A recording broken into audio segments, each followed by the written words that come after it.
욕창 있는 어르신분들, 욕창 부위에 파우더를 뿌려서 뽀송하게 해주고 계신가요? 아니면 선풍기 바람이나 드라이기로 말려주고 계신가요? 어르신 피부가 빨개지면 마사지로 혈액 돌게 한다고 문질러 주신 적은 없으신가요? 또는 소금물이나 식초 같은 민간요법을 써보신 적은 있나요? 많은 분들이 이런 방법들이 좋을 거라고 믿고 계시지만 사실은 욕창을 더 심하게 만들고 어르신 피부에는 독이 될 수 있는 잘못된 관리법입니다.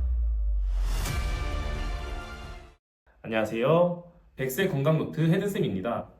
얼마 전 욕창 관련 교육 들으러 다녀왔는데요. 많은 분들이 관리에 대한 잘못된 오해를 갖고 계시더라고요. 욕창은 단순한 상처가 아닙니다.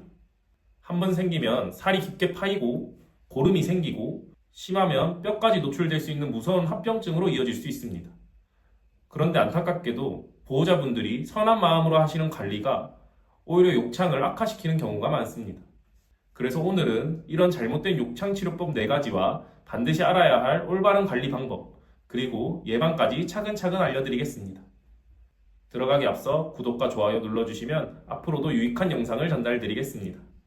그럼 본격적으로 시작하겠습니다. 첫 번째로 많이 하는 실수는 선풍기나 드라이기 바람을 쐬어 말리는 겁니다. 상처는 말려야 낫는다고 오랫동안 생각해 오셨을 겁니다. 그리고 욕창이 침대에 누워 계셔서 습해서 나타나니까 말려줘야겠다라고 생각하시는 분들이 계시더라고요. 하지만 욕창은 그렇지 않습니다. 욕창은 수분 환경, 즉 적절히 촉촉한 상태에서 새살이 차오르며 회복됩니다. 억지로 건조시키면 혈액순환이 방해되고 조직이 더 손상되면서 상처가 깊어지게 됩니다. 특히 드라이기는 뜨거운 열 때문에 피부를 태우듯 손상시킬 수 있어 매우 위험합니다. 욕창은 촉촉하게 유지해야 하고 이를 위해서는 식염수로 부드럽게 세척한 후 수분 드레싱을 사용하는 것이 가장 좋습니다. 두 번째 잘못된 방법은 과도한 소독입니다. 욕창 부위를 깨끗하게 하고 싶다는 마음에 하루에도 몇 번씩 과산화수소나 포비돈 요오드 같은 소독약을 계속 바르는 경우가 많습니다.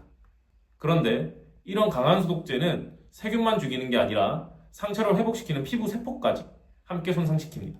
새살이 돋아야 하는데 오히려 회복을 늦추게 되는 겁니다. 욕창은 깨끗한 식염수나 멸균수로 세척만 해도 충분하고 이후에는 수분 드레싱을 유지하는 게 가장 좋은 방법입니다. 소독약은 꼭 필요할 때 의료진의 지시에 따라서 제한적으로만 사용해야 합니다. 세 번째 잘못된 방법은 파우더나 분말을 뿌리는 겁니다. 피부가 습하고 젖어 있으니 파우더를 뿌려서 뽀송하게 유지하면 좋을 것 같다고 생각하실 수 있는데 실제로는 정반대입니다. 파우더가 피부에 뭉치면서 압박을 더 심하게 하고 그 사이에 세균이 번식하기 좋은 환경을 만들어줍니다.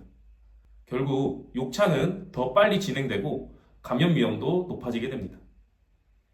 욕창 부위에는 절대로 파우더를 쓰면 안 됩니다. 대신 욕창은 깨끗하게 세척한 뒤에 수분 환경을 유지하는 드레싱을 비춰주는 게 원칙입니다. 네 번째로 흔한 오해는 욕창 부위를 마사지하는 겁니다. 피부가 빨갛게 되면 혈액순환이 안 되는 것 같아서 손으로 꾹꾹 문지르는 경우가 많습니다. 하지만 이 역시 절대로 해서는 안 되는 행동입니다. 이미 압박으로 손상된 피부와 혈관에 강한 힘을 가하면 혈관이 더 망가지고 욕창이 빠르게 심해집니다. 홍반, 즉 빨간 자국이 30분 이상 사라지지 않으면 그것은 이미 1단계 욕창인데 이때 마사지하면 2단계, 3단계로 악화되기 쉽습니다. 이럴 땐 마사지 대신 체위 변경을 해주셔야 합니다.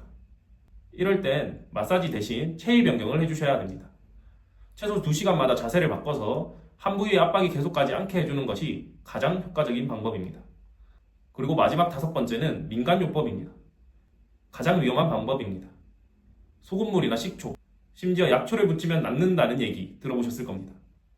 하지만 이런 방법들은 의학적 근거가 없고 오히려 피부 자극과 화상을 유발하거나 세균 감염을 더 키울 수 있습니다.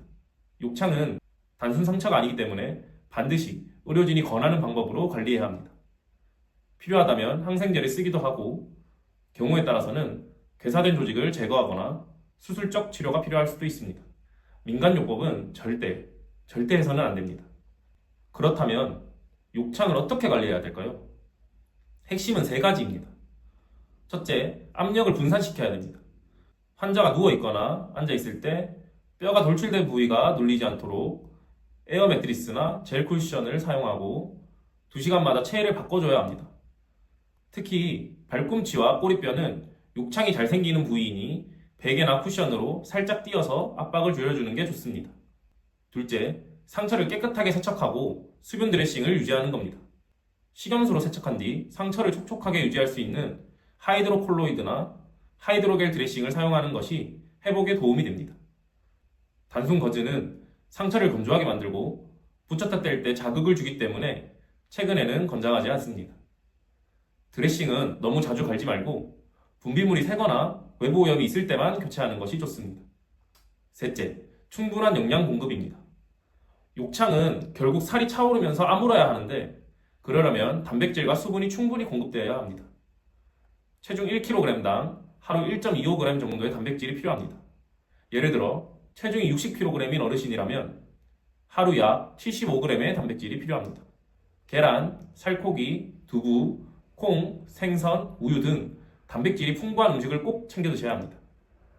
수분도 하루에 최소 2리터 이상 충분히 섭취하는 게 좋습니다. 마지막으로 예방이 무엇보다 중요합니다. 욕창은 한 번 생기면 치료가 오래 걸리고 고통이 크기 때문에 생기지 않게 하는 것이 최선입니다. 2시간마다 자세를 바꿔드리고 피부가 땀이나 소변, 대변으로 젖어 있으면 바로 닦아주고 피부가 땀이나 소변, 대변으로 젖어 있으면 바로 닦아주고 깨끗이 말려야 합니다. 기저귀는 수시로 갈아주셔야 하고요. 또한 발 뒤꿈치, 팔꿈치, 꼬리뼈 같은 뼈 돌출 부위에는 쿠션을 받쳐서 압박을 줄여주세요. 오늘 말씀드린 내용 꼭 기억해 두셨으면 합니다. 욕창은 선풍기 바람으로 말린다. 소독을 과하게 한다. 파우더를 뿌려서 뽀송하게 한다. 선풍기 바람으로 말린다. 마사지로 문지른다. 민간요법을 쓴다. 이 4가지 잘못되는 관리법 때문에 더 심해질 수 있습니다. 반대로 올바른 방법은 압력을 줄이고 깨끗하게 세척 후 수분 드레싱을 하고 영양과 수분을 충분히 공급하며 무엇보다 예방을 생활화하는 것입니다. 부모님과 어르신의 피부 건강을 지키는 방법은 어렵지 않습니다. 오늘 알려드린 내용을 실천하신다면 욕창으로 고생하는 시간을 크게 줄일 수 있을 겁니다. 앞으로도 제가 배운 내용과 실제 현장에서 도움이 되는 정보를 꾸준히 알려드리겠습니다. 오늘도 긴 영상 봐주셔서 감사드리고요. 나가시기 전에 구독, 좋아요 해주시면 앞으로도 유익한 영상으로 보답드리겠습니다. 감사합니다.